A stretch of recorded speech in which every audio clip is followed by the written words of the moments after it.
उत्तर प्रदेश का एक इलाका है छबीरा मऊ। दरअसल यहाँ की एक व्यक्ति को पुलिस ने उठा लिया था, गिरफ्तार कर लिया था। गिरफ्तार करने के बाद पुलिस उसे अपने साथ लेकर जाती है और जैसे ही उस व्यक्ति की पत्नी यानी कि फोन श्री घर पर पहुंचती है तो फोन श्री के होश भागता इसलिए हो जाते हैं क्योंकि पड़ोसियों ने जो बताया कि पुलिस आई और तुम्हारे पति को लेकर गिरफ्तार करके अपने साथ लेकर गई। अब फोन श्री के मन में कहीं ना कहीं एक डर बना हुआ था कि कहीं ऐसा ना हो पुलिस उसके पति का एनकाउंटर कर दे, और दौड़ते हुए थाने जाती है और थाने जाने के बाद कहती है कि साहब मेरे पति को मत मारना, मेरे पास एक बहुत बड़ी अच्छी इंफॉर्मेशन है। जैसे पुलिस ने ये बात सुनी, पुलिस ने कहा कि तुम्हारे पास क्या इंफॉर्मेशन है। वो कहती है कि साहब जो विधायक जी हैं अतरौली के, जिनका नाम सतीश शर्मा है, दरअसल वो जिंदा नहीं है, वो गड़े हुए हैं जमीन के अंदर। जैसे ही ये बात पुलिस ने सुनी, पुलिस के होश उड़ जाते हैं, पुलिस घबरा जाती है। अब उस जगह पर पुलिस जाती है जहां पर उस विधायक को मारकर दबाया गया था। पुलिस ने जब उस गड्ढे को खोदा तो सचमुच वहां से एक लाश निकलती है। वो लाश किसी और की नहीं बल्कि विधायक की ही लाश होती है। अब इस मामले की गूंज फिर पूरे उत्तर प्रदेश में फैल जाती है कि विधायक जो पिछले 4 या 5 महीने से गायब थे, दरअसल उनकी तो हत्या कर दी गई है। हत्या में नाम आता है एक व्यक्ति का जो कि उस इलाके का नहीं बल्कि 3 राज्यों का एक बहुत बड़ा डकैत हुआ करता था, जिसका नाम छवि राम सिंह यादव हुआ करता था। काश वो जिंदा होता या फिर पुलिस की हत्या नहीं चढ़ता या जो कहानी उसके साथ बनी थी वो नहीं बनी होती तो मुलायम सिंह यादव न कभी भविष्य में बड़े नेता बनता और न नेता नहीं बन पाते और उतने बड़े रूप में पहचान पाते। आज की कहानी उसी डकैत की है जिसकी वजह से उस इलाके में बल्कि कई राज्यों में उसकी दहशत फैली हुई थी। नमस्ते, प्रणाम, हर हर महादेव। मैं प्रकाश पाल। आज की जो सच्ची घटना मैं आपको सुनाने जा रहा हूँ, ये सच्ची घटना है उत्तर प्रदेश का जिला मैनपुरी का। दरअसल कहानी शुरू होती है साल 1940 से। इस मैनपुरी का एक गांव हुआ करता था ओछा गांव में एक व्यक्ति जिसका नाम था छवि राम सिंह यादव वो पैदा होता है। उसके बाद धीरे करके जैसे वक्त आगे बढ़ रहा था, जब वो 19 साल का था तब उसने कुछ ऐसा अपराध कर दिया था कि पुलिस ने उसे गिरफ्तार किया। गिरफ्तार करने के बाद उसे जेल में डाल दिया, लेकिन वो जेल में ज्यादा दिन रुका नहीं क्योंकि उसका अपराध इतना बड़ा था ही नहीं। अब वो जेल में जाता है तो वहां पर कुछ ऐसे डकैतों के साथ संपर्क में आता है। अब वो घर नहीं जाता बल्कि बिहार चला जाता है। वहीं पर वो डकैतों के साथ रहना शुरू कर देता है। उम्र अभी 20 साल थी। कम उम्र होने के बाद दिमाग उसका तेज चलता था, थोड़ा शातिर किस्म का वो व्यक्ति था और उसने डकैतों के साथ रहना शुरू कर दिया और देखते ही देखते डकैतों का वो सरदार बन जाता है। उसने थोड़े बहुत नहीं बल्कि 100 डकैतियां की, वो भी बड़े स्तर की डकैतियां। उसने बड़े बड़े अपहरण किए और जब अपहरण करता था और डकैती डालता था, जब उसे लगता था दबाव पड़ रहा है तो सामने वाले को मारना ही है तो उसे मार दिया करता था। कुल मिलाकर उसे जब डकैती डालता था वहां से बहुत सारा सोना चांदी और रुपए जो मिला करते थे, उन रुपए को, उन सोने, उन चांदी को वो लाकर गरीबों में बांटा करता था। अब किसी की बहन बेटी की शादी हो या किसी गरीब को पैसों की जरूरत हो तो उस हिसाब से उसने उन लोगों का मदद करना शुरू कर दी। पुलिस के लिए वो डकैत था लेकिन आम लोगों के लिए वो रॉबिन हुड बनता चला जाता है। लेकिन उसकी घर घर में बहुत ही अच्छी इमेज बनती चली जा रही थी, जिसे देखो वो भी अब छवि राम सिंह यादव का नाम बड़े चाव से लिया करता था। छवि राम का नाम जब लगातार जिस तरह से चल रहा था, एक बार बताया जाता है कि उसकी गैंग में डकैत हुआ करता था जिसका नाम था महावीर सिंह डकैत। और महावीर सिंह डकैत एक विधायक जो अतरौली से विधायक जन संघ से चुने गए थे, उन विधायक जिनका नाम होता है सतीश शर्मा, उनकी हत्या करने के बाद उनको जमीन में गाड़ देता है और 3-4 महीने तक या 5 महीने तक इस बात को किसी को पता ही नहीं चल पाता कि विधायक की हत्या हो चुकी है। जिनका लग रहा था वो अचानक से कहीं गायब हो गए हैं, उनका पहले अपहरण हुआ था, उनकी हत्या हुई थी। और जब पुलिस ने इस मामले की जांच पड़ताल की तो पता चलता है कि जो व्यक्ति उनके साथ चुनाव लड़ रहा था, जिसका नाम लटूरी सिंह होता है, लटूरी सिंह चुनाव हार गया था और वो हार अपनी स्वीकार नहीं कर पा रहा था, इसलिए उसने छवि राम सिंह गैंग से मिलकर उस विधायक की हत्या करा दी। और हत्या कराने के बाद वो चुपचाप बैठ जाता है। लेकिन एक महिला जो कि छिबरा मऊ की रहने वाली होती है, जिसके पति को जब पुलिस उठाती है तब वो महिला इस राज को खोल देती है। और ये जो नाम था छवि राम सिंह यादव का, वो नाम धीरे धीरे करके बड़ी तेजी से आगे बढ़ रहा था। अगर हम बात करें तो पुलिस से लगभग इसके 2 दर्जन मुठभेड़ होती है और 2 दर्जन मुठभेड़ के अंदर लगभग 24 पुलिस वाले मारे जाते हैं। इतना खतरनाक उसका नाम हो जाता है। साल 1970 से लेकर साल 1980 तक इसका एक खौफ रहा था। अगर इसकी खौफ की कहानी की बात करें तो इटावा, मैनपुरी, कानपुर, राजस्थान, मध्य प्रदेश ऐसी जगहों पर इसका नाम बड़े कुछ लोग तो फक्र से लेते थे, कुछ लोग इसके नाम इतना घबराया करते थे बहुत ज्यादा। बात कर रहा हूं 7 अगस्त 1981 की।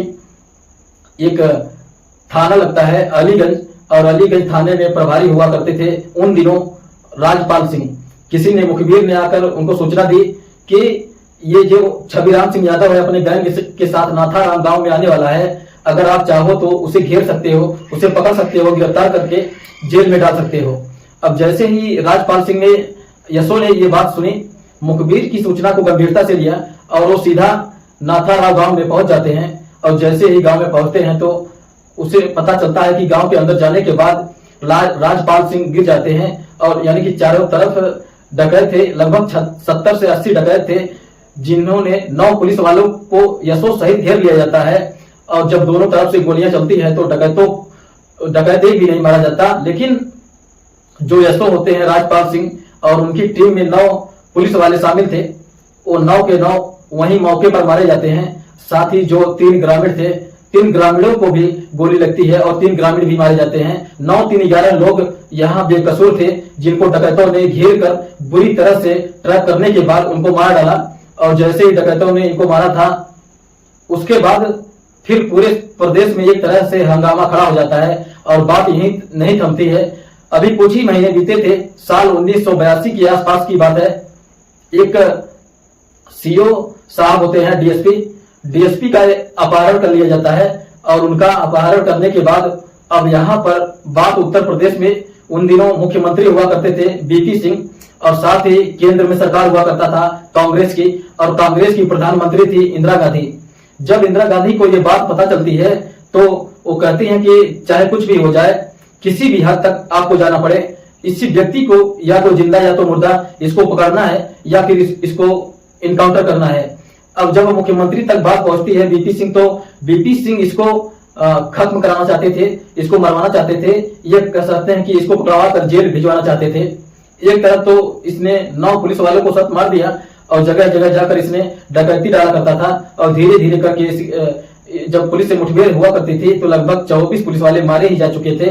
इसलिए पुलिस का लगातार सर दर्द बनता चला जा रहा था। यही नहीं, कई ऐसे जिले थे जिन जिलों में इसका प्रभाव बहुत ज्यादा बढ़ता चला जा रहा था। अब चाहे वो मैनपुरी हो, चाहे वो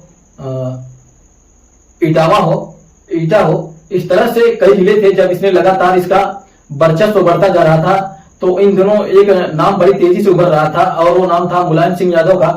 मुलायम सिंह की राजनीतिक चल नहीं पा रही थी, इसलिए मुलायम सिंह अपने पब्लिक में जमा नहीं पा रहे थे। तो छबीराम सिंह यादव की बैठ लगातार बनती चली जा रही थी, क्योंकि वो डकैती डालता था और डकैती डालने के बाद गरीबों को मदद कर दिया करता था। हालांकि मुलायम सिंह यहाँ तक अच्छे नेता थे, उनकी भी अपनी अच्छी खासी पहचान थी, उनको भी लोग जानते पहचानते थे। लेकिन अपने इलाके में आते थे तो अपने इलाके में आने के बाद छबीराम सिंह यादव के सामने उनकी ज्यादा चलती नहीं थी, इसलिए वो बीपी सिंह के पास जाते हैं और जाकर कहते हैं कि राजनीतिक का जो करियर है वो छबीराम सिंह यादव खत्म कर देगा, इसलिए मुख्यमंत्री जी इसे रास्ते से हटाना ही पड़ेगा और ये नहीं हटा तो फिर मेरा करियर तो कभी बन नहीं पाएगा। अब जो बीपी सिंह होते हैं मुख्यमंत्री, उन्हें 1 लाख रुपए का उस पर इनाम घोषित कर दिया। जो भी उसे जिंदा या मुर्दा पकड़ कर लेकर आएगा उसको 1 लाख रुपए का इनाम घोषित कर दिया जाएगा। आगरा में यज्ञ चल रहा था और यज्ञ 8 दिन तक चला था। पुलिस को सूचना मिलती है कि इसी यज्ञ के अंदर छबीराम सिंह यादव अपनी टीम के साथ आएगा, इसलिए उसे गिरफ्तार करने का एक शानदार मौका है। लेकिन किसी ने उसका चेहरा ही नहीं देखा था। 8 दिन तक वो यज्ञ चलता है, कई हजार लोग उस यज्ञ में शामिल होते हैं, लेकिन कई हजारों की संख्या में जब लोग शामिल थे या कोई बताने वाला ही नहीं था कि छबीराम सिंह यादव ये है कि कौन है। पुलिस की अपनी एक आम लोगों में अच्छी शोहरत थी, अच्छी पहचान थी, लोगों का मदद भी किया करता था। लेकिन उस यज्ञ में जब पुलिस पहचान नहीं पाया तो वो आराम से यज्ञ में शामिल होता है और शामिल होने के बाद निकल जाता है। अब पुलिस करे तो क्या करे, पुलिस एक मौके की तलाश में थी और जब मौके की तलाश में थी, लेकिन मौका पुलिस को मिल नहीं पा रहा था। आखिरकार ये उत्तर प्रदेश के एक ईटा के एसएसपी चुने गए थे, विक्रम सिंह। बात कर रहा हूं साल 1983 की। 1983 जब चुने गए थे तो उससे पहले डकैतों का सफाया हो चुका था, लेकिन ये एक व्यक्ति जो खुद थाने आता है और आने के बाद कहता है साहब मुझे गिरफ्तार कर लो और मैं मरना नहीं चाहता पुलिस की गोली से। जब वो व्यक्ति मथुरा सिंह को गिरफ्तार किया जाता है तो मथुरा सिंह के माध्यम से कहानी जो पब्लिक के सामने आई थी, कहानी दरअसल दो सामने आई थी। एक कहानी हो जो आप पब्लिक को पता है, एक कहानी हो जो पुलिस अपने तरफ से सुनाती है। दरअसल जो आम पब्लिक को पता है, मथुरा सिंह की एक रखेल हुआ करती थी और उस रखेल की जो जानकारी थी वो इस छवि राम सिंह यादव से भी थी। तो ये एक गांव लगता है जैत्रा थाना क्षेत्र का, एक सरोड गांव लगता है। दरअसल ये गैंग सरोड थाना क्षेत्र में रुका हुआ था। साल 1982 की ये बात है, मार्च का महीना था। तो इस बीच में इनको खाने पीने का व्यवस्था की गई और व्यवस्था करने के बाद साथ ही इन्हें बाद में दूध दिया गया था। तो उस दिन छवि राम सिंह यादव के गैंग में जितने भी डकैत थे, कई सारे डकैत उस वक्त जो इस दिन थे वो 10 डकैत थे और 10 के 10 डकैतों को जब दूध पीने के लिए दिया जाता है तो उस दूध के अंदर जहर था। यानी कि मथुरा सिंह जो साल 1983 में सरेंडर करता है उसकी रखेल थी। 1982 में उसकी रखेल ने या तो हो सकता है पुलिस से सेटिंग रही हो, कुछ भी रहा हो, और उस मथुरा सिंह की रखेल ने इन डकैतों को दूध में जहर दिया और जहर देने के बाद पुलिस को सूचना दी कि भाई ये जितने भी लोग हैं ये पिजरी गांव में हैं और मौके पर मौजूद हैं, आकर इन्हें देख लो।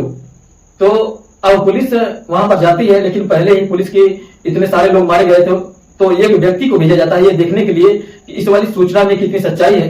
तो वो जाता है तो देखता है कि सबके सब एकदम बेहोशी जैसी हालत में पड़े थे, लेकिन दावा ये भी किया जाता था कि वो सब जहर की वजह से मर चुके थे।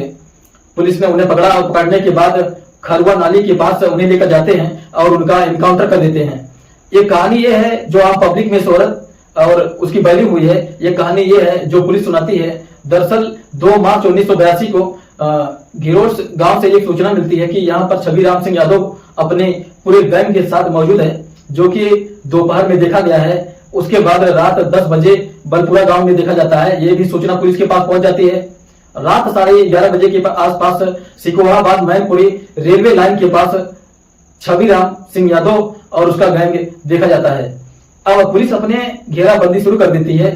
मैनपुरी से लगभग 27 किलोमीटर दूर, जो कि इसका खुद का भी गांव होता है, और उस गांव के पास में भरेना गांव के आसपास की बात है, जब वहां से 27 किलोमीटर दूर मैनपुरी के पास लगता है सांगा नदी, और उसकी तलहटी पर 3 मार्च 1982 की सुबह की बात है जब पुलिस अपनी कहानी बताती है। तो इसमें मैनपुरी के एसएसपी होते हैं प्रेमवीर सिंह, सीओ होते हैं चौधरी सुरकमपाल सिंह और यशो होते हैं डीवी चौधरी। अब इन्होंने अपनी पुलिस की टीम एक जाल बनाया, घेरा बनाया, और घेरा बनाने के बाद छवि राम सिंह यादव को घेरे को तोड़ने की कोशिश की।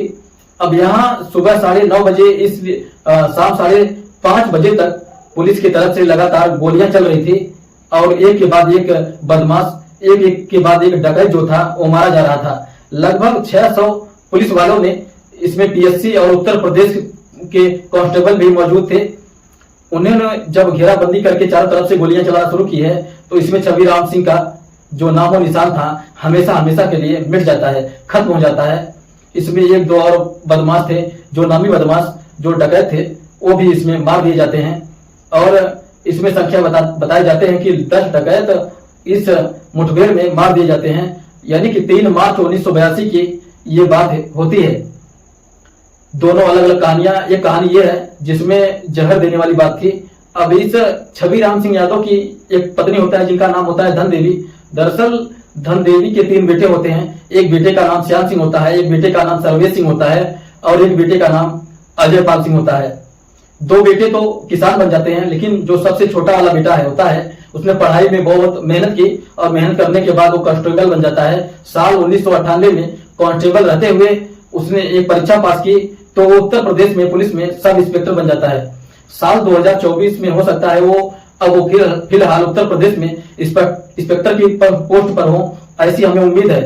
ये बताते चले कि जब उनके परिवार के लोगों से मीडिया वालों ने बातचीत करने की कोशिश की तो उन्होंने कहा कि हमारे पिताजी एक रॉबिन हुड की तरह थे, वो गरीबों को मदद किया करते थे, और मेरे पिताजी यानी कि जो लड़के कहते हैं कि उनके पिताजी को जहर देकर उनकी हत्या कर दी गई थी, बल्कि वो पुलिस के मुठभेड़ में उन्हें सिर्फ ऐसे झूठ मूठ का दिखाया गया था, और इसके बदले में पुलिस उन्हें बहुत सारे मेडल प्राप्त कर लिए और खूब तरक्की कर ली थी।